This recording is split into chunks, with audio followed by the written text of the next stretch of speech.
56 years old, hands covered in calluses, the refrigerator half empty, and a note from a stranger slipped under the door. That's a whole life in one paragraph. Geraldine from the 5th floor called on Sunday morning before I could even pry my eyes open. She's got that kind of voice you can't say no to. Quiet, apologetic, with that eternal, "I'm so sorry to bother you." Her kitchen faucet had been dripping for 3 weeks. A plumber would take a month, and she can't exactly crawl under the sink anymore. Bending down hurts too much. I grabbed my 16mm wrench and went upstairs. Her apartment smelled like the past. Not in a bad way, just that particular smell of places where people have lived for a long time and aren't in any hurry to go anywhere. Carpets on the walls, a rubber plant on the windowsill, stacks of magazines from 91 or 92. The kitchen was clean but old. Enamel pots, aluminum spoons, a faded floral curtain bleached almost white. The faucet turned out to be simple. A swollen washer pinching the valve seat. 20 minutes max. Geraldine hovered around, offering tea, then coffee, then juice, then tea again. When I was packing up my tools, she pressed 3 jars of jam into my hands. Strawberry, blueberry, and something amber-colored. She said it was gooseberry. I didn't argue. I took the jars home, set them on the windowsill, and realized I eat jam about once a year. But there was something real about it, something alive. The woman couldn't pay with money, so she paid with the work of her own hands. I respect that. My apartment is a 2-bedroom on the 3rd floor, a concrete high-rise on the edge of town. This town, Rustwater, is the kind of place where if you look too long in one direction, you'll stare straight into an empty field. Turn the other way, and it's the factory. I work at the Rustwater dairy plant, senior maintenance technician. Not a glamorous job, but an honest one. No bullshit. If the line goes down, something broke. Your job is to find it and fix it. No meetings, no mission statements framed on the wall. Just hands and a brain. I've been living alone for 2 years now, since the divorce. Emma, my daughter, is 14. She stayed with Pat. That's how the court decided, and I didn't fight it much back then. Thought we'd work it out like adults. Pat and I didn't split up in some dramatic blowout. It's just that something ran out between us, like a battery dying slowly, and one day you press the button and nothing happens. No one's fault in particular, or so I thought. Pat called that same day I was arranging the jam jars on the windowsill. Her voice was different, not quiet or apologetic, but sharp. The conversation started with child support, even though I'd been paying on time every month, usually a few days early. Pat said it wasn't enough. Prices had gone up. Emma was growing. They needed this. They needed that. I listened, staring out the window at the old ladies on their bench, chatting about something of their own. Then I said I understood and I'd think about it. She hung up. I put the phone on the table and went to boil some eggs. Just another conversation, not the first, not the last. Marlene lives directly across from the elevator on the 3rd floor. 35, 2 boys, 7 and 10. Her husband left about 3 years ago. Word is he went up north to work in the oil fields and just kind of forgot to come back. She works as an accountant at some local firm. Always looks neat, speaks clearly, no extra words. That day she caught me by the mailboxes and asked for help with a curtain rod. Heavy one, concrete walls, she couldn't manage alone. I said I'd stop by in the evening. She smiled a little longer than people usually smile for that kind of favor. I noticed. Then I had enough sense not to overthink it. The woman needs a curtain rod, not a romance with the neighbor. I hung the rod that evening, spent about 40 minutes messing with the anchors. The concrete was like granite, almost broke one drill bit. Marlene served tea. The kids tore through the apartment, dropping things in the back room. The older one ran in to show me a drawing. The younger one ran in right after to show me another drawing so he wouldn't feel left out. Loud, cozy. I hadn't been in an apartment that felt so alive in a long time. I left feeling like I'd sat by a campfire. Warm while I was there, but the cold wind from the fields hit me as soon as I stepped outside. Monday at the plant, nobody was talking about work. Gennady, Jen, the floor supervisor, a guy in his 50s with a permanently dissatisfied face and nicotine-stained fingers, came over during lunch break and said without preamble that the brass had ordered a list. Layoffs. Not the first or the last over the years, but this time they were serious. 15% of the workforce. I asked who was getting cut. He shrugged and said it wasn't clear yet, but I shouldn't get comfortable. The way he looked at me made it clear. Getting comfortable was definitely not an option. I finished my soup, went back to the line. Thought about it the rest of my shift, but didn't let it show. I hate it when people can read me. That evening, I ran into Vic in the stairwell. Second floor, retired cop. Did 20 years at the local precinct.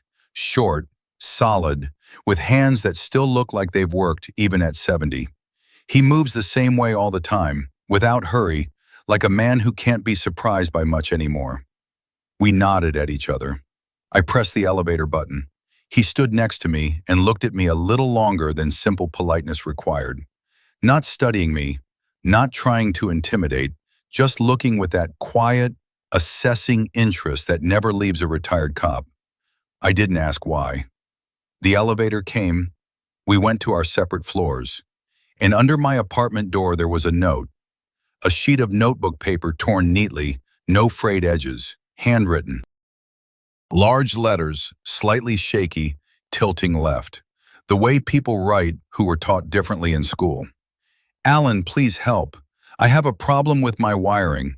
I'm afraid something will happen. Apartment 74, 7th floor. Lucy. I stood in the hallway with the note in my hand, in the silence of the landing. Apartment 74, 7th floor, top floor. I looked up, as if I could see through the concrete ceiling what was happening up there. Of course I couldn't. I put the note on the refrigerator under a magnet of the ocean. An old magnet from that trip Emma and I took 6 years ago, the first and last time we saw the sea. Emma ran along the shore all day, filled her pockets with shells, then cried on the bus because she had to throw some away. Too heavy to carry. I gave her all my pockets. We brought the shells home. They sat on the windowsill for a year, then disappeared somewhere during the move. The note hung under the magnet. I'll go tomorrow. I went up to the 7th floor the next day after my shift. Still in my work coveralls, I'd washed my hands at the plant. Rang the bell at apartment 74 and waited. Silence behind the door for about 10 seconds. Then slow, careful footsteps. The way people walk when they think first and open later. The door opened on the chain, then after a pause, all the way. Lucy turned out to be a woman in her late 50s. Short, slightly stooped, with soft hands that kept smoothing her apron. She looked at me with such relief, as if I hadn't come to check a wire, but to pull her off a sinking ship. The apartment was a 3-bedroom, big, good square footage, the kind they built back when they didn't skimp on concrete, but run down. Not dirty, there's a difference, just run down. In the living room, wallpaper had peeled away from one corner and curled like a scroll. In the kitchen, the linoleum had worn through to the plywood near the stove. In the hallway, out of 3 light sockets, only one worked. The other 2 hung with bare wires. Wide, solid windowsills, but the paint was flaking. Wooden frames, dried out, one spot wrapped in a towel to stop the draft. You could tell the woman hadn't been able to keep up for a long time. Either didn't have the energy or couldn't, and there was no one to ask.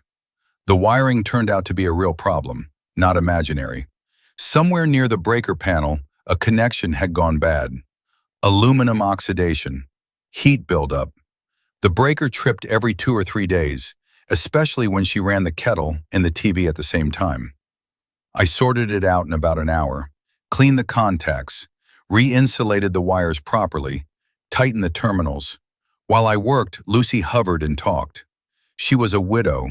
Her husband had died 2 years ago, sick for a long time. Cancer, she didn't go into details. No children, Never happened. There was a nephew, Connie, her late husband's brother's son, a young guy, just over 30. Here, her voice changed. She talked about him carefully, with pauses, stopping mid-sentence.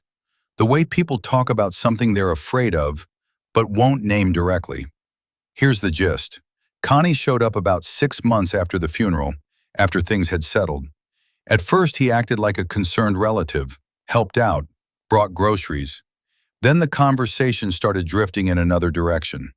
He'd say the apartment was too big for one person, that she didn't need so much space, that her husband wouldn't have minded, that by rights, part of it should go to the family. Gradually, his tone changed. He stopped bringing groceries and started bringing papers. Just a formality, he'd say, something to sign. Lucy didn't sign. She said she needed to think about it, that she wanted advice. Connie got angry, left, came back harder. There were conversations with hints about nursing homes, about how she couldn't manage on her own, about how there were people who could help get the paperwork done, whether she wanted it or not. I screwed the panel cover back on and listened without interrupting. When she finished, I asked only one thing. Is the apartment in your name? She said yes, it was in her name, but the inheritance from her husband had never been fully settled. There were some documents left unfinished. That was a different story, bigger than just a rude nephew. When I finished, she went for her wallet. I refused. She insisted, said her conscience wouldn't let her accept the work for nothing, that she wasn't used to being in debt. We stood by the door for about 3 minutes in that awkward dance, until I said, calmly and firmly, no money, just call me if anything else happens. She watched me all the way to the elevator. I felt her gaze until the doors closed. Quiet, grateful, and somehow a little worried. The next day, the plant made the announcement official. They gathered everyone in the warehouse. The production manager came out, adjusted his tie, opened a folder, and started talking about the economic situation, the need for optimization, a decision made at the corporate level, 15% of the workforce over the next 2 months. The room stood silent, except for the compressor humming in the corner with its steady, indifferent drone. I looked at the faces around me and saw the same thing on every one. Each man was calculating his own odds. How replaceable am I? Who's first against the wall? Should I start scrambling? Afterward, Jen pulled me aside by the lockers and said quietly that the maintenance techs were in question. Corporate was seriously considering outsourcing the repairs. Bring in an outside crew. Cheaper on paper. What would actually happen when the line went down in the middle of the night and some stranger showed up who didn't know our equipment? That was a different question, but on paper, it was cheaper. I listened, changed clothes, and drove home. It was already getting dark outside. That first cold smell, burning leaves and wet earth, which as a kid felt like a holiday, but now just reminded me that winter was coming and expenses would go up. That evening, Marlene knocked on my door, brought a pot of borscht, said she'd made too much and couldn't eat it all alone. I took the pot and thanked her. She lingered on the doorstep for a moment, asked, "How are you doing?" I said, "Fine." She asked if I'd gone up to see the woman on the 7th floor. She'd seen me heading up. I said yes, I'd help with some wiring. Marlene tensed slightly, barely noticeable. Then she asked who the woman was, how long she'd lived there. I answered briefly and closed the subject. She left. Nothing wrong with that, except that when Marlene stood at my door with the pot, Tammy from across the hall looked out. A retired woman pushing 60, lives alone, and clearly considers that a license to know everything that happens in the building. She looked at Marlene, then at me, then at the pot. The expression on her face was that of someone who just received valuable intel and already knew what to do with it. I closed the door and decided not to think about it. Tammy works fast and doesn't take weekends. Within 2 days, it got back to me through Geraldine that a rumor was circulating through the building. Alan from the 3rd floor goes into apartments, takes money from elderly women for small repairs, and takes advantage of their trust. The rumor had already grown details that were never spoken. Large sums of money, old ladies not even realizing what they were paying. Even Marlene had supposedly paid something. Geraldine told me all this in an apologetic voice. She looked genuinely upset when I didn't get angry or slam doors, but just shrugged. Getting upset about rumors is like trying to put out a fire with gasoline. You burn yourself, and the fire only gets worse. But it still stung. Now I understood why the guy from the 6th floor, a big, healthy man who always shook my hand, now just nodded curtly in the elevator and stared at his phone. Safer not to get involved. On top of all this, Emma called. Late. I was already in bed. Her voice was quiet, a little tense, with pauses where they shouldn't have been. She talked about her mom, about some man Pat had brought into the house, about how he was there all the time now, about how Emma felt uncomfortable around him. She wasn't complaining openly. 14-year-olds don't complain openly. They test the waters. She asked carefully if she could come stay with me for a while. I said, of course, anytime. Your room is waiting. She was quiet for a moment, then said she didn't know yet. I lay in the dark afterwards staring at the ceiling. The second bedroom has a fold-out sofa. Emma's things are in the closet, things she left during her first visit. I made the bed with clean sheets back then, just in case. That was 3 months ago. The bed's been made for 3 months, waiting for her to come. And she calls late with a quiet voice and says she doesn't know yet. That was the moment I realized my life was starting to pile up from all sides. The plant cracking, Pat applying pressure, Emma somewhere in between, Lucy on the 7th floor with her nephew and the unfinished inheritance, rumors in the hallway, all of it at once. No breaks, no right to call a timeout. I turned off the light and thought I should have taken Geraldine's money for that faucet. At least I could have eaten the damn jam. Pat called the next morning at 8 a.m. while I was still drinking tea before my shift. Her voice had that quality it gets when she's been preparing for a conversation since the night before.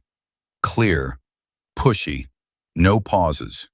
She said she'd heard about my conversation with Emma, that I was trying to turn the child against her, that it was manipulation and she wouldn't allow it.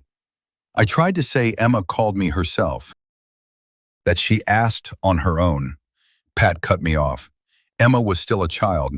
She didn't understand what she was doing, and if I tried to turn their daughter against her again, she'd talk to a lawyer. I finished my tea, put the mug in the sink, said calmly that I wasn't turning anyone against anyone, that I'd simply answered my daughter's question. And if Emma was uncomfortable at home, that wasn't my problem. It was Pat's. Pat didn't accept that. The conversation ended with a sharp click on her end. I drove to the plant with a heavy head. Jen caught me by the lockers, pulled me aside, looked around like we were in a spy movie, and said quietly, "There's a chance to make some extra cash. A farmer I know, about 40 miles from here, small dairy operation, about 200 head. His milk cooler is down. Imported unit, complicated. The service center is all the way in the city. 3-week wait and 3 times the price. You take a look, figure it out. 1 evening's work. The guy will pay cash, good cash, no questions." I thought for about 3 seconds. I needed money. If I was going to fight for Emma in court, I needed a decent lawyer. And a decent lawyer costs money I didn't have. I told Jen I'd go Saturday and take a look. He clapped me on the shoulder like a man who'd just done a good deed. On Friday evening, Lucy called my cell. I'd given her my number during the first visit. Her voice was different now, not just worried, but tense, like a stretched wire. She said Connie had found some notary, that there were papers that supposedly proved his right to part of the apartment, that he'd come by yesterday and put a contract in front of her. She hadn't signed it. She'd thrown him out, but Connie said it didn't matter anymore, that the documents would be processed with or without her. I went up to her apartment, looked at the papers she'd kept.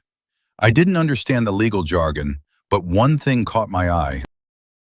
The dates were recent, but the events described in the contract went back to a time when Lucy's husband was still alive. That doesn't happen. A contract isn't signed before the event it refers to. I told her straight, "This looks forged. You need to go to the police." She shook her head, said she was afraid, that Connie held grudges, that he had connections, that she didn't want a scandal. I explained that without a statement, no one would do anything. The police wouldn't just show up on their own. She sat at the table, twisting her apron, and said nothing. I realized I wasn't going to push her through this today. I went back downstairs and thought. The situation bothered me on several levels. If Connie had actually resorted to forging documents, that wasn't just a rude relative anymore. That was a different level entirely. And Lucy couldn't handle it alone. That was obvious. The next day, Vic caught me in the hallway, not by accident. He'd clearly been waiting. He stood by the mailboxes with a newspaper he obviously wasn't reading. When I stepped out of the elevator, he said quietly, "I heard you've been going up to the 7th floor." I said I'd helped with some wiring. He paused, then said, "Lucy isn't a simple woman. There's a long history with that apartment. If you want, we can sort it out together. I still have some connections, know some people." I looked at him and thought, why does he want this? Retired guy, lives quietly, doesn't meddle in other people's business. What's his interest in the 7th floor story? I asked him straight, "Why do you care?" Vic smiled slightly and said he just didn't like watching people get cheated right under his nose. Maybe true, maybe not. I said I'd think about it and went upstairs. That same evening, Marlene brought a pot of mashed potatoes and meatballs. I let her in and put the pot on the stove. She sat on the edge of a stool, looked around the apartment, and asked, "So how's the woman on the 7th floor? What's her name? How long has she lived in the building?" I answered shortly. Then she asked, "Is it true she has a big apartment, a 3-bedroom?" I said I hadn't measured it. She smiled and said she was just curious. Everyone in the building knows everything about everyone else. She left after 20 minutes. I closed the door, put the meatballs on to warm up, and replayed the conversation in my head. The meatballs were good. The questions about Lucy were strange. Those two things didn't fit together normally. On Saturday, I drove out to the farmer. The village was called Millington. 40 miles on the highway, then another 5 on a gravel road. The farmer's name was Eugene. Mid-40s, stocky, sunburned, the kind of guy who's on his feet at 5 a.m. and still awake at midnight. The milk cooler was in a separate shed. An imported tank, about 1,000 liters, with an electronic control unit. The problem turned out to be a temperature sensor. Simple fault, but you wouldn't find it without knowing the schematic. I spent about 3 hours on it, found the problem, fixed it, fired it up. Eugene watched in silence, then shook my hand and counted out cash. A fair amount, no haggling. I drove home on an empty highway, fields outside the window, gray sky, the first crows flying somewhere in a flock. I thought about how this was the way it should be. Show up, do the job, get paid, leave. No rumors, no neighbors, no notes under the door. Too bad it can't be like that all the time. About Lucy's apartment, I started digging on my own. Without being asked, I just couldn't let go of the fact that Connie talked about some right to inheritance while Lucy said it was all hers. Contradictions don't happen without a reason. I asked Vic for help. He didn't seem surprised, as if he'd been waiting. 2 days later, he brought a printout from the county records. The apartment was in Lucy's name. That was good, but the inheritance from her husband really hadn't been settled. There was a share in some old garage and a car registered in her husband's name. She'd never transferred them. Formally, not critical.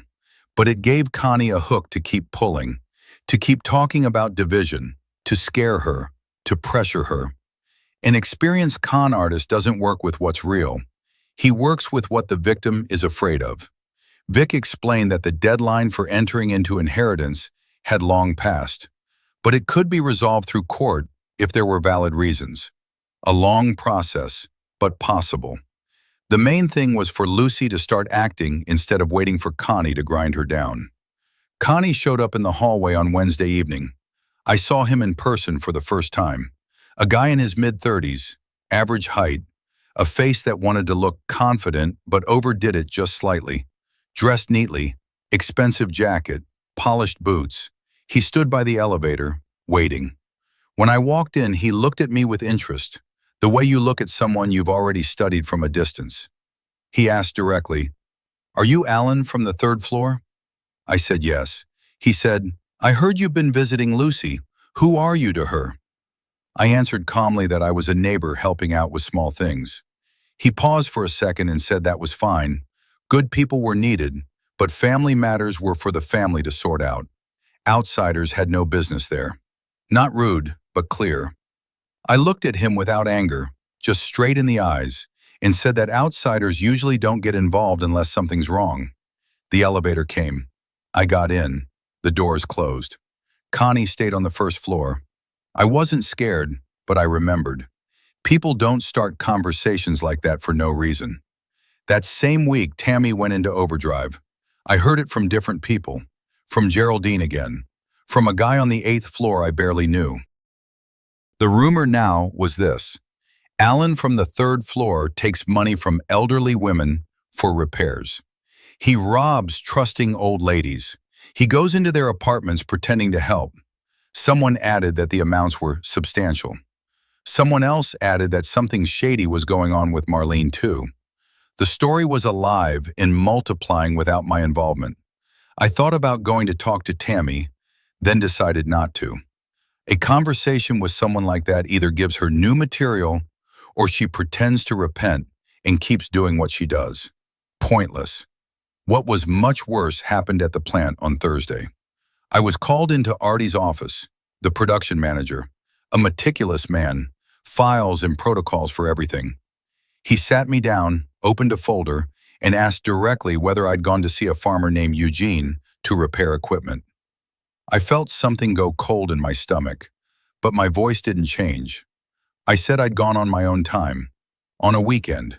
I'd used my own tools and my own knowledge. No plant equipment, no plant time. Artie looked at me over his glasses. "Do you understand this is a conflict of interest? You're using skills you learned here for commercial purposes on the side."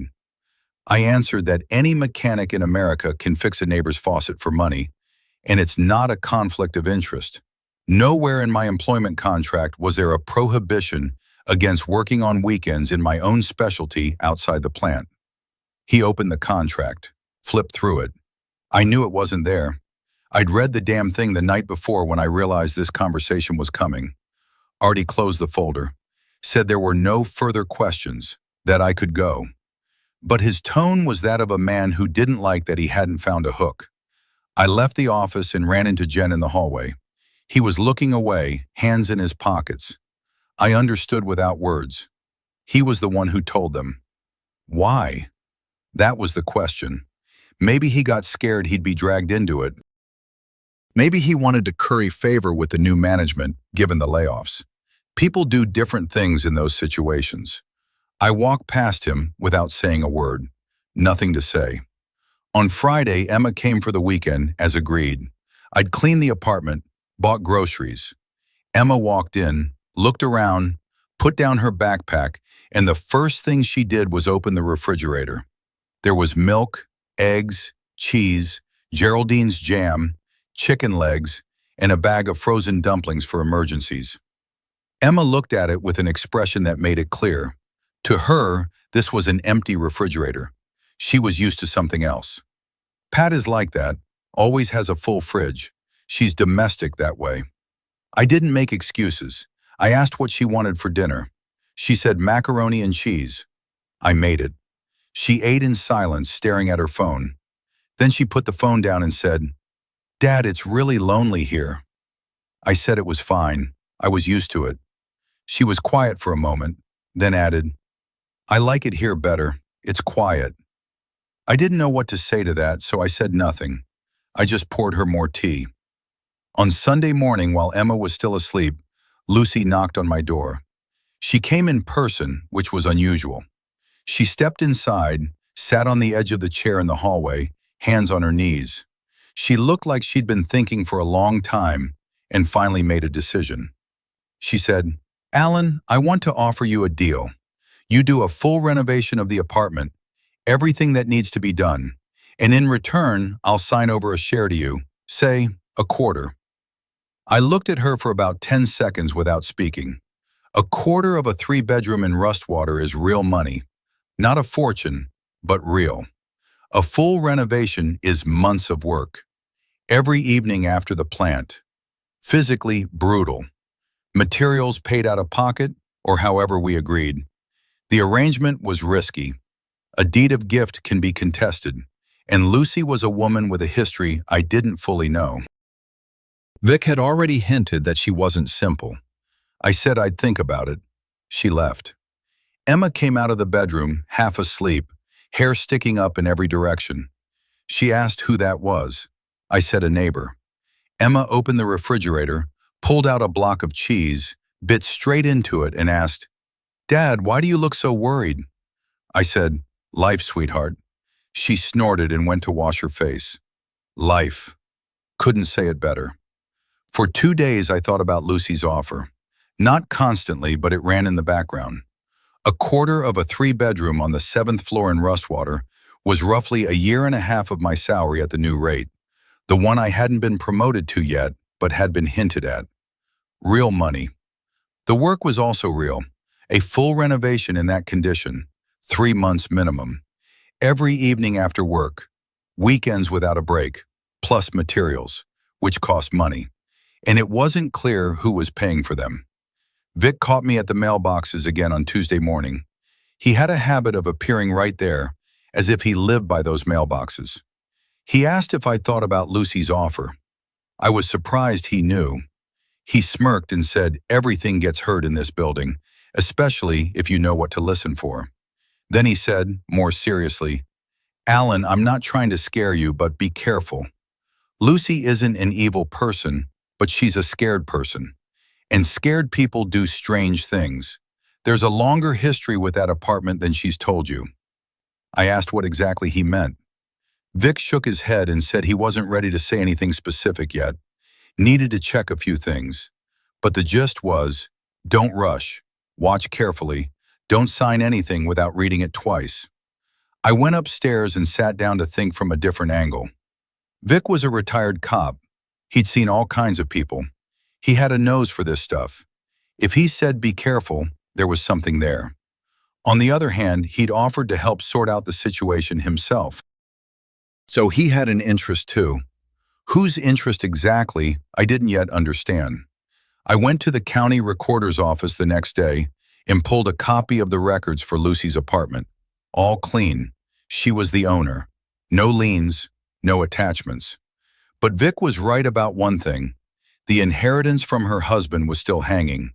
A garage and an old car in his name. Technically, that was part of the estate. Connie, as a relative of the deceased, could theoretically make a claim if he went to court to restore the deadline for accepting the inheritance. His chances weren't great, but he could make noise. I also looked up information about deeds of gift. Contesting a deed of gift is difficult but possible, especially if the donor later claims they were misled or under duress. That was a real risk. So when I went back to Lucy and said I was willing, the first thing I demanded was a written contract. All conditions spelled out. What I would do, what timeline, what materials would cost, and what she would give in return. Not a deed of gift immediately, but a work contract with a condition for the later transfer of the share. She agreed, quickly, didn't even haggle. That I didn't like. People usually negotiate a little or ask clarifying questions. She just said, "Okay, whatever you say." I wrote the contract myself by hand, but properly. Parties, timeline, scope of work, cost of materials, to be paid by Lucy upon presentation of receipts. Obligation to execute a deed of gift for a 1/4 share upon completion and acceptance of the work. 2 copies, signatures, date. She signed without reading. I took my copy, put it in a folder, and set it on the shelf. I started the renovation that same Friday evening. First thing, demolition. Old wallpaper, rotted linoleum in the kitchen, crumbling cabinet in the bathroom. Under the layers of lived-in years, the apartment turned out to be in decent shape. Solid walls, good structure, just no investment for a long time. There was so much dust I worked in a mask and still blew out gray when I blew my nose. Lucy sat in the kitchen while I worked in the living room, then moved to the living room when I moved to the kitchen. She didn't get in the way, she just stayed nearby. Sometimes she brought tea. We were silent more than we talked. Marlene started showing up regularly, bringing lunch, sometimes dinner. Once she offered to go to the hardware store with me, helped load spackle and primer into a taxi. Wasn't afraid to get her hands dirty, carried bags herself. I watched her and thought she was the kind of woman who doesn't break under hardship, just does what needs to be done. I value that. Gradually, I got used to her being around. Not that I'd decided anything or thought anything, I just got used to it. The way you get used to good weather. You don't notice it while it's there. You notice it when it's gone. Pat didn't disappear. Pat called at the end of the week and said she was filing a motion to increase child support. Apparently, someone had told her about the trip to the farmer and the extra income. Who exactly, I could guess. Jen had already leaked once to management. He could have told Pat too, if they crossed paths through mutual acquaintances. And in a small town, everyone is connected through someone. Pat argued that since I was taking side work, I could pay more. From her perspective, that was ironclad logic. From my perspective, I'd done a single side job on a weekend to pay for a lawyer that I needed because of her new boyfriend, who yells at our daughter. I didn't say that out loud. I only said the court would decide. At the plant that same week, they announced the results of the first round of layoffs. I wasn't fired. That was good. But I was demoted from senior maintenance technician to just maintenance technician. An $800 a month pay cut. They called it restructuring. I signed the acknowledgement because the alternative was worse. I wouldn't find a new job quickly, especially after my name had already come up in the production manager's office. Friday evening, I was getting my tools together to go up to the 7th floor when someone knocked on my door. Connie was standing there. No warning, no call. He'd gotten into the building, come upstairs, knocked. His demeanor was different than at our first meeting by the elevator. Back then, he'd been controlled and neat. Now he was tense, eyes that looked like something was pushing from inside. He spoke briefly, said I was meddling in things that weren't my business, that the apartment was a family matter and it would be resolved one way or another, with or without my involvement, that I'd be better off focusing on my own problems, of which I had plenty. The last part was said with an emphasis that meant, I know about your problems, the plant, the child support, your daughter. I stood in the doorway and listened without interrupting. When he finished, I said one thing, thanks for the warning, and closed the door. Connie lingered on the landing. I heard his footsteps, then the elevator. I stood by the door for a minute, then I picked up my tools and went up to the 7th floor to work. I wasn't afraid, but I understood that the situation had become more serious than I thought at the start. The next day, I ordered a cheap Chinese camera, the size of a pack of cigarettes, motion-activated recording to a memory card. Cost next to nothing. Arrived in 3 days. I set it up in the stairwell between the 3rd and 4th floors, pointed at the stairs and the elevator. Technically, a gray area. In your own apartment, you're the master. In the common hallway, it's shared property, but residents do have the right to install security cameras. The main thing is not to point them into other people's doorways, which I didn't. Tammy, when she saw the camera, stopped and stared at it for a long time. Then she looked at me. I didn't explain anything. Just nodded and walked past. The renovation progressed. By the end of the 3rd week, I'd finished demolition, spackled the walls in 2 rooms, and leveled the floors in the hallway. I worked 3 hours every evening, sometimes more, physically exhausting. By night, my hands hummed. In the morning, back to the plant. But I was used to this rhythm from when I was young, and renovated my first apartment myself. No money for a crew back then either. One evening I was tearing out an old wooden cabinet in the pantry, built by the first owners probably. Behind it, a cold water pipe and a bundle of old wires. And behind the pipe, in a gap between the wall and the floor joist, was a bundle, wrapped in oilcloth, tied with twine. I pulled it out, unwrapped it. Inside were papers, old, yellowed, some on tissue paper, some regular. A purchase agreement for the apartment dated 1994, an old Soviet-era occupancy order, some receipts. I sat on my heels in the pantry with a headlamp on and started reading. The purchase agreement was made out to a Victor G., not Lucy's name, not her husband's. The buyer, the person who actually purchased the apartment, was a man named Victor Gromov. I didn't need Google to put two and two together. Lucy's husband's last name was Gromov. If Victor bought the apartment in 1994, when Lucy was already his wife, then everything was fine. But if Victor was a different person, or if he bought the apartment before marrying Lucy, then the story got interesting. I folded the papers back into the oilcloth, put them in my jacket pocket, and said nothing to Lucy. I left, said goodbye, went home. At home, I spread the documents on the table and read carefully. Date of contract, March 1994. Buyer, Victor Gromov. And on the last page in the section about spouses, consent of the spouse, Natalia Gromova, obtained. Natalia, not Lucy. So this was the story.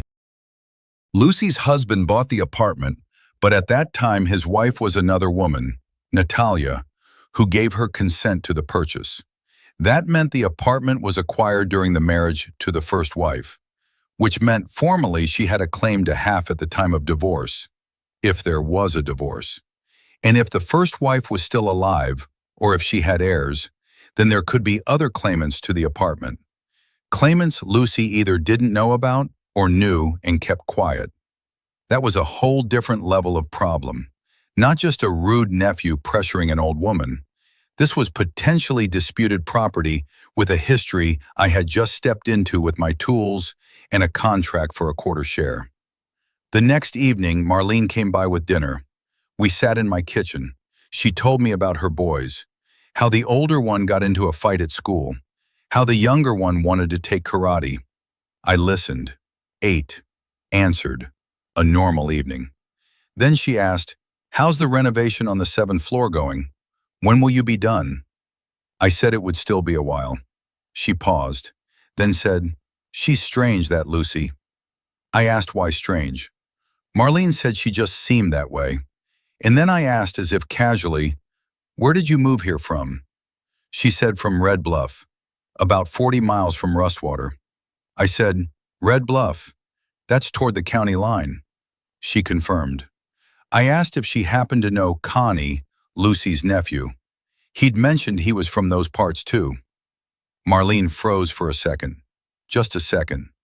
Then she picked up her mug, took a sip and said, "Yeah, I've heard that name. Small town, everyone knows everyone."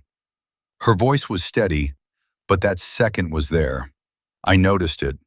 I remembered it. I didn't react. She left half an hour later.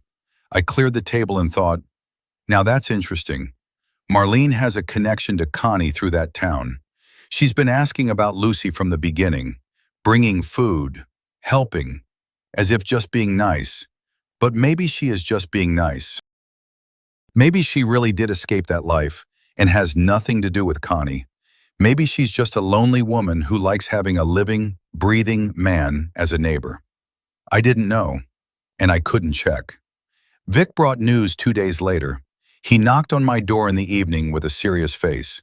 Came in, sat down. Without preamble, he said, "Connie Gromov has a record.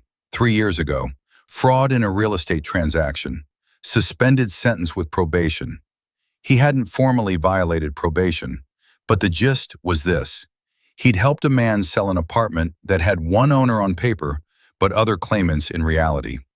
The buyer spent years in court. Connie walked away clean through legal loopholes. I listened and felt pieces clicking into place. Connie wasn't just a rude nephew trying to pressure his aunt. This was a man with experience in documents and schemes. And the fact that he'd suddenly gotten active right when I started going up there, that wasn't a coincidence. Vic left. I took out the folder with my renovation contract and reread it. Everything was written correctly, legally sound. But now I wasn't thinking about whether it was written correctly.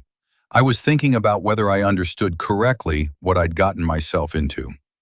That same Friday, a notice came from the court. Pat had filed a motion to increase child support, first hearing in 3 weeks.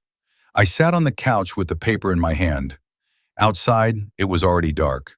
Someone walked up the stairs. I thought, 3 weeks ago, I had one problem. Now I have 5. And each one requires money, time, or nerves, none of which are in surplus. The child support hearing happened a week later. I went without a lawyer, wanted to handle it myself. The judge was a woman in her 50s, attentive, no wasted words. Pat brought a witness, a friend, who testified that she'd seen me receiving money for some kind of work. I explained that it was a one-time side job on my own time, not documented as regular income. The judge heard both sides and took it under advisement. The ruling? Increased child support by 20% due to the change in the cost of living index. Not because of the side job, just a routine adjustment that Pat should have requested long ago and now got through the court. I walked out of the courthouse into the cold. Early November, the first frost on the puddles. I stood there for a moment, breathing. 20% hurt, but it wasn't a catastrophe. We'd manage. The worst thing was this. I now understood with certainty that I had no financial cushion at all. The plant paid less, child support cost more. The renovation was eating money for materials. And in this situation, I had a contract for a share of an apartment whose history was darker than it first appeared. November came down hard and all at once. Freezing in the morning, dark by 5. At the plant, the radiators hummed, but drafts still snuck through every crack. I rode the bus to work and tried to run the numbers on my phone. Pay after the demotion, the new child support, utilities, materials for the renovation. The math was bad. Not catastrophic, but tight, no margin. If something broke or happened, there was nowhere to get money. Lucy, meanwhile, started acting differently. Before, she'd been quiet and grateful, almost invisible during the work. Now she was rushing me, asking every evening when the next room would be ready, when I'd finish the bathroom, how much longer for the kitchen. Nervous. One time I arrived and found her standing at the window, looking out at the courtyard with an expression like she was waiting for someone, or afraid someone was coming. I asked if everything was all right. She said yes, she was just tired. Something was changing. I felt it, but I couldn't identify it. The documents from the hiding place, I'd photographed every page by then, put the originals back in the oilcloth, back in the gap. Lucy didn't know I'd found them. I printed the photos at a copy shop around the corner, put them in an envelope. One evening, I gave them to Vic. Explained what they were and why they mattered. Vic listened carefully, took the envelope, said he'd keep them safe. I asked him to keep it between us. He answered, understood. At the plant in mid-November, a new director arrived. Not from within, they brought him from corporate. Young, 40-ish. The kind of man who's used to reading spreadsheets and believes spreadsheets tell the truth. He gathered everyone, introduced himself, talked about efficiency and modern approaches. The next week, he announced a second round of layoffs, another 10%. This time, mid-level technical specialists were in the crosshairs. Jen was cut the first day. He came in with an exit interview form and a face like a man who'd worked all his life and suddenly found himself surplus. I shook his hand, didn't say anything extra. There was history between us, the farmer, the leak to management, and we both remembered it. We just didn't bring it up. Maybe he really had been scared. Maybe he'd chosen himself over me. Not an excuse, but understandable. I wasn't touched. Yet. On Thursday evening, Emma called. I was on the 7th floor, spackling a wall in the small bedroom when my phone buzzed in my pocket. Her voice was wet, the way it gets when you've been crying for a long time and then pull yourself together, but not all the way. She said Pat's new guy, she called him Pat's friend, had yelled at her over some stupid thing, a dirty cup. Not just raised his voice, really screamed, swearing. Pat was right there and said nothing. I put down the spackle knife, took off my gloves, stepped into Lucy's hallway, listened to Emma and felt something hot rising inside me. I told her to go to her room, lock the door, not come out, and that I was on my way. She started to say it wasn't necessary, that it was fine. I said I was coming and hung up. I called out to Lucy that I was leaving. I'd continue tomorrow. She came out with a worried face and asked what happened. I answered, "My daughter." She stepped back. I got to Pat's in 20 minutes. Rang the bell. The boyfriend opened the door. A guy in his mid-30s, broad. A face that always looks a little dissatisfied. We'd seen each other once in passing. I hadn't liked him then, not because he was evil or drunk, just permanently a little annoyed with everything. Those kinds of people snap at those who are weaker because it's dangerous to snap at equals. I didn't yell. I spoke quietly and very clearly. I said Emma was my daughter, that she lived in this house as a child, not a servant, and that if he ever raised his voice at her again, I would use every legal means I had to make his life very difficult. The boyfriend drew a breath to answer. Pat came out of the kitchen and stood between us. She looked at me with an expression that mixed anger, shame, and something else I didn't bother to identify. Emma stood in her bedroom doorway, watching. I looked at her and said quietly, "It's going to be okay." She nodded, barely. I left. Outside, I stood by the car for a couple of minutes, cooling down. My hands were trembling a little, not from fear, from restraint. Then I got in and drove home. On the way, I thought, I need to go to court. I should have done it sooner, but now is better than never. I filed a motion to determine the child's residence the following week. The lawyer wasn't cheap. He took a retainer, but he knew his business. He explained that I had a chance, especially if Emma herself confirmed she wanted to live with me. Under state law, the court must consider the wishes of a child over 12. Emma was 14. That was my main card. Parallel to all this, I kept working on the renovation. Lucy was rushing me more than ever, and it could no longer be explained by simple impatience. She said she wanted everything done before the new year, that the neighbors were watching, that she was tired of the dust and disorder. The explanations varied, but all of them were surface level, as if she was making them up as she went. I worked faster, as much as I could after my shifts. The bathroom was finished, the kitchen half done. The living room and hallway remained. On Friday evening, as I was packing up my tools after working on the 7th floor, my phone rang. Unknown number. A man's voice, official. He identified himself as a detective, said a complaint had been filed against me, and asked me to come in the next morning to give a statement. I asked what the complaint was about. He answered shortly, "Unlawful entry into a residence."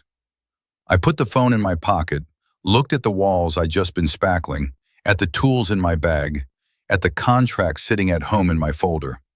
I put 2 and 2 together. Connie. It was Connie. I went home, got the contract, read it from beginning to end. Clean, written agreement, signatures of both parties.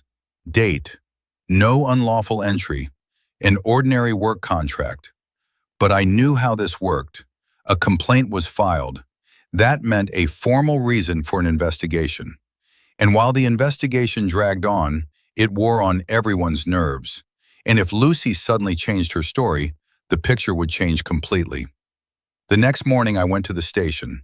The detective was a tired-looking man about 40 with stacks of paper on his desk. He showed me the complaint.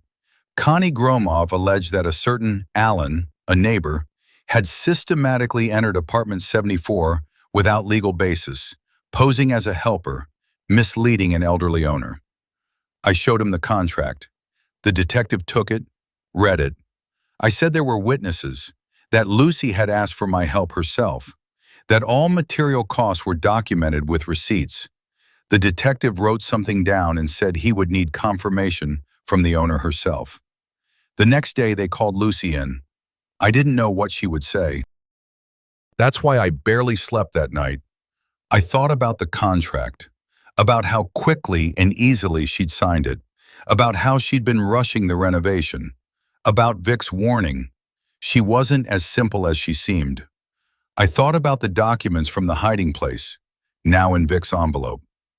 Lucy came to the station and said she had never signed any contract, that she was an elderly woman, that she had been misled, that the man had come under various pretenses and she hadn't understood what was happening. That's when they arrested me.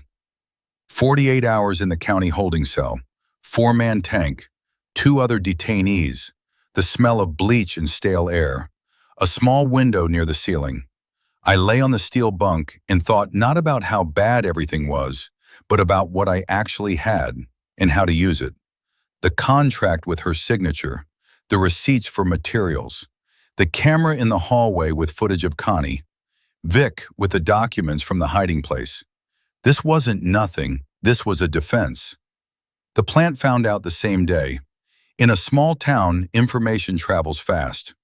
While I was in holding, my termination notice came through. Reason for termination, job abandonment.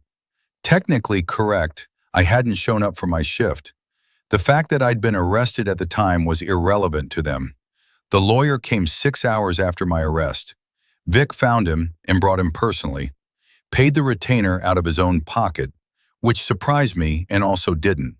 The lawyer was Paul S., a small, balding man in his 50s with a faux leather briefcase and very sharp eyes. He said little, listened a lot. I told him everything from start to finish. He asked precise questions about the contract, the camera, the receipts.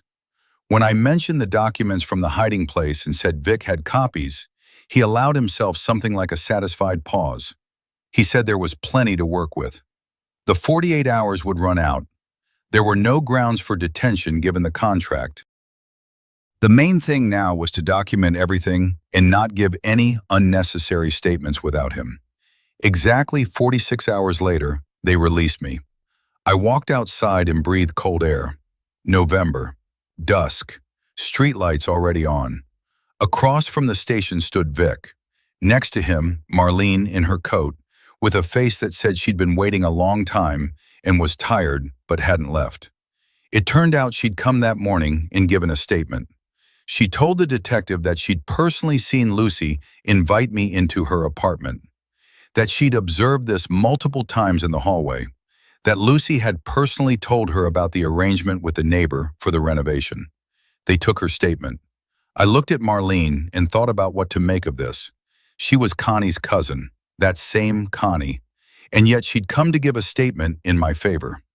Either she'd told the truth about escaping that family, or this was some other game I didn't yet understand. There was no third option. Vic shook my hand without a word. We walked to his truck. On the way, he said one thing. The documents from the envelope, he'd already shown them to someone. There was a signature of Lucy's on one of the old contracts, notarized back when her husband was still alive. The signature appeared as a party aware of the terms of the transaction. That meant she had always known about the first wife and about the nature of the apartment. She had always known. That changed her position completely. I got into the truck and closed my eyes for a minute. No job. A criminal case not yet closed. A custody hearing for Emma next week. Lucy, who had betrayed me. Marlene, whom I didn't understand. Vic, who was helping for reasons I didn't fully know. A lot to hold. But I was already seeing how the pieces fit. And this wasn't a dead end. It was a combination I could still play. Paul worked methodically, no wasted motion. He came to my apartment the day after my release, sat at the table, spread out his papers, and started breaking everything down. First, the renovation contract with Lucy's signature. This was the key document. The signature was genuine. The date predated Connie's complaint. If Lucy claimed she hadn't signed it, a handwriting expert would prove otherwise. She had signed it herself. That was the foundation. Second, the receipts for building materials. All dated, all for amounts consistent with the scope of work. A man who unlawfully enters someone else's apartment does not spend his own money on tile and spackle and keep receipts in his own name. That's not the behavior of a criminal. That's the behavior of a contractor. Third, the camera in the hallway. I gave Paul the footage from the past few weeks. It showed several episodes. Lucy in the hallway, alive and independent, not a woman being intimidated. And one very useful fragment. Connie at the 7th floor door, a tense conversation through the threshold, then him walking away with an expression that the camera captured vividly. No sound, cheap camera, but the video spoke for itself. Fourth, the documents from the hiding place with Lucy's signature. This was the strongest piece. Paul studied the copies for a long time, silently. Then he looked up and said, "She knew about the first wife. Not only that, she signed as an informed party. That means her whole performance now, the tears about being a confused old woman, is an act. It's a role she's playing from Connie's script." He explained how to use it. Not directly in the criminal case, different subject matter, but as leverage on her position. When Lucy realized those documents existed and that they were with a lawyer, her willingness to stick to her story would drop sharply. Scared people only need one push to change direction. 3 days later, Paul submitted a packet of documents to the detective, along with a motion to dismiss for lack of probable cause.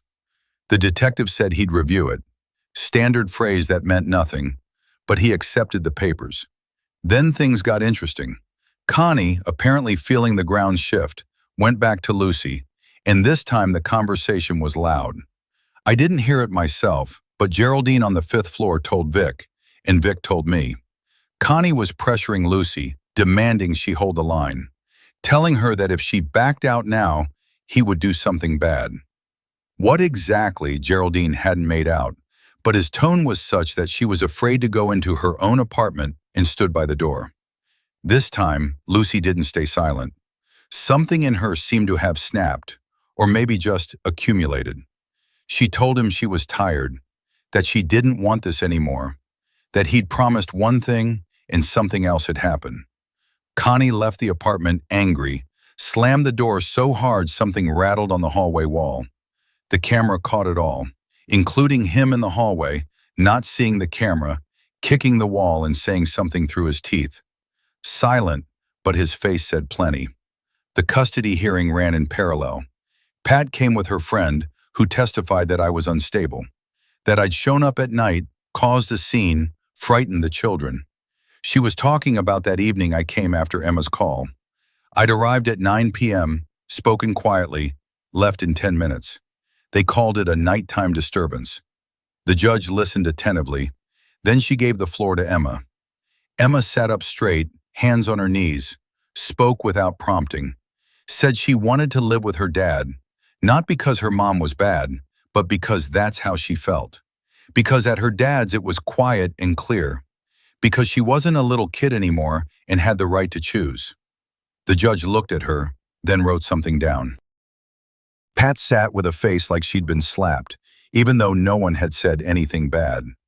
It's just that your daughter makes a choice out loud, and that always hurts more than any words. The court didn't issue a ruling that day, said it would be a week. That same week, on Wednesday evening, someone knocked on my door. I opened it. Lucy was standing there. No warning, no call. She had a shopping bag in her hand, as if she'd been to the grocery store and happened to end up here, though the store was in the opposite direction. Her face was swollen, like she'd been crying. I stepped aside. She came in, put down the bag, sat on the edge of the chair in the hallway, not going into the living room, right there, and started talking. She talked for a long time, with pauses. Here's the gist. Connie had come to her 2 years ago, right after her husband died. Not with threats at first, with something else. He said her husband had left debts, real debts, documented, a loan from a private party, a significant amount, and that if she didn't cooperate, the creditor could sue, seize her assets, including the apartment. Connie offered to fix it. She would give him a share of the apartment. He would deal with the debt. Lucy got scared. She believed him, or didn't want not to believe him, because she was alone, no children, and now debts on top of it. She agreed to talk, but she didn't rush to sign anything. So Connie came up with a scheme. Let the neighbor do the renovation. It would increase the apartment's value. Then they'd turn on him, claim he'd pressured an elderly woman. Meanwhile, they'd deal with the debt through the court, and the neighbor would be too busy with his own legal problems to interfere. Lucy told me all this without looking up. I listened without interrupting. When she stopped, I asked only one thing. Were your husband's debts real? She was quiet for a moment, then said, I don't know. Connie showed me papers, but I never checked. I was afraid. I thought for a second. Then I told her that the debts could be verified through a notary. That was doable. And if the debts were real, they could be handled legally. If they were forged, that was another charge for Connie. She listened. And for the first time in months, she seemed to hear something concrete instead of threats and manipulation. Connie was arrested 4 days later. Paul quietly fed information through the right channels. Forgery of documents, threats against an owner, fraudulent schemes with a prior record. In Connie's situation, his suspended sentence was cracking wide open. They took him in for questioning and weren't planning to release him anytime soon. I heard about it from Vic over the phone that evening. Vic spoke briefly, to the point. I sat in my kitchen and for the first few seconds just stayed silent on the line. Then I said, thank you. Vic said, don't mention it. Then added that he'd also checked the husband's debts through his old contacts. There were no debts. There never had been. Connie made them up to apply pressure. I stood up and walked to the window. Outside, dark, streetlights, the first thin layer of snow on the awning over the entrance. I took out the folder with the renovation contract, looked at it, at Lucy's signature, at my signature, at the dates. Then I called Lucy and told her I was withdrawing the contract, that I was giving up the share entirely. She was silent for several seconds. Then she said something quiet, something like, thank you, but I wasn't really listening anymore. I put the contract in the drawer, separate from everything else. A souvenir, maybe.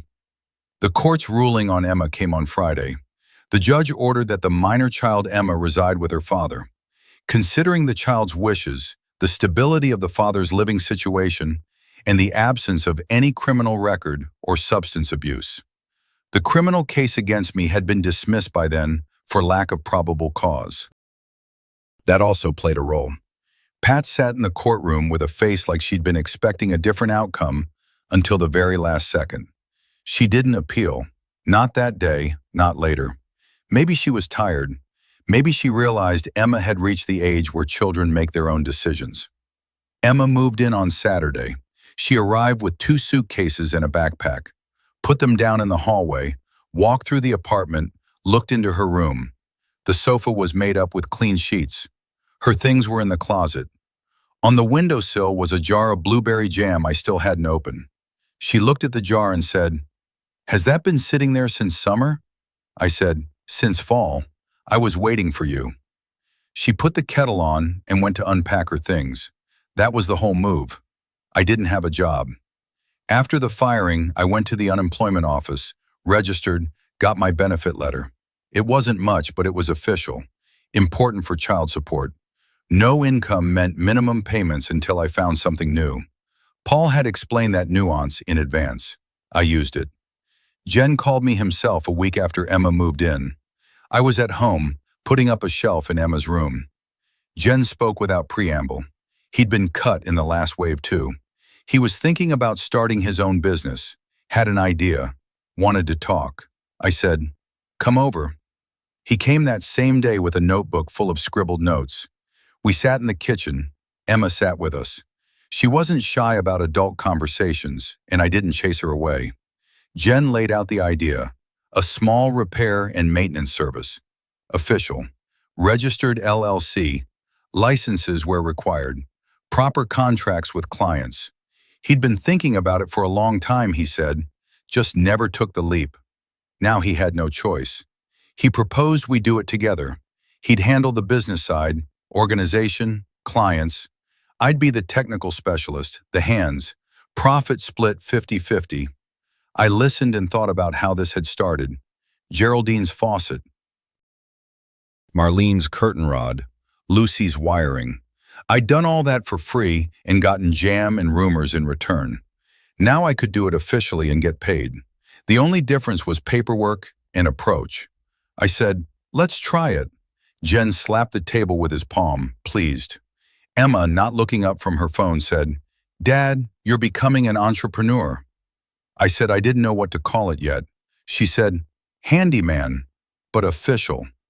Vic became our unofficial consultant.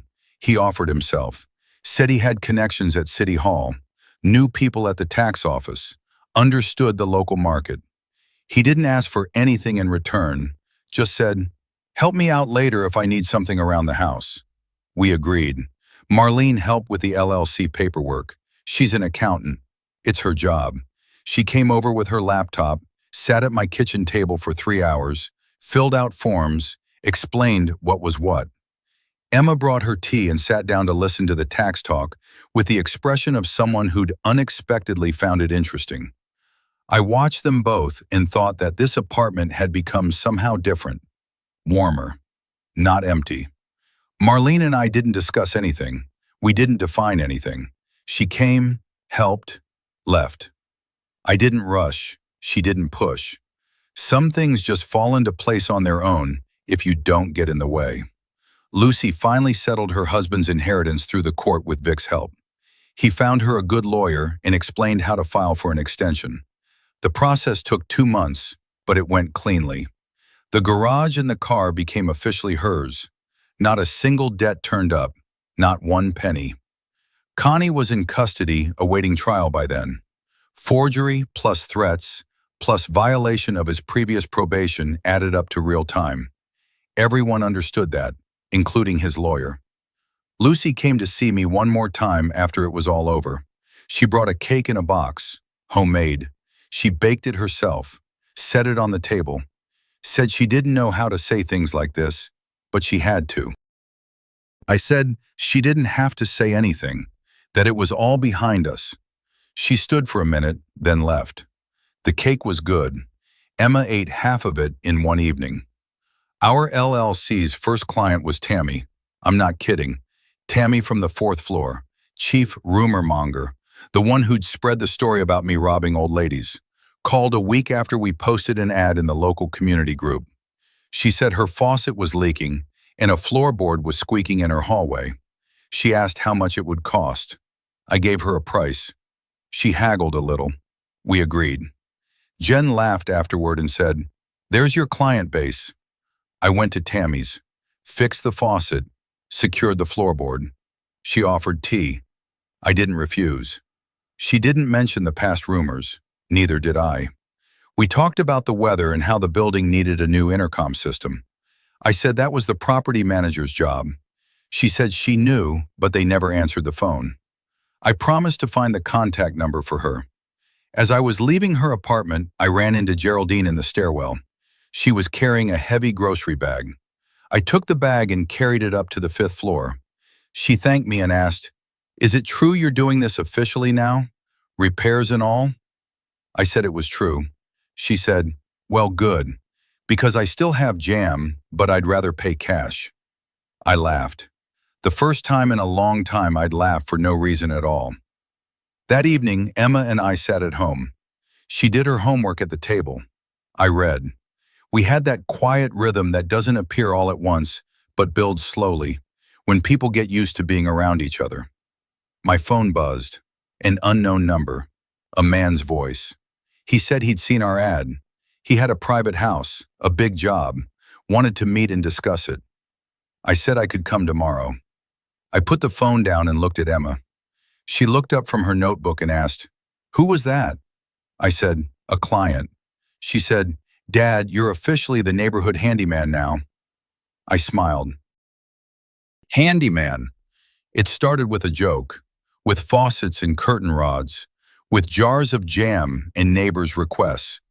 And it turned into this: a job, a daughter at the table. The next call, a big job, a life I hadn't planned, but one that had become my own. Only that voice on the phone, something about the way he spoke made me look at the screen again after hanging up. Unknown number. He hadn't given his name. Tomorrow's meeting. We'll see.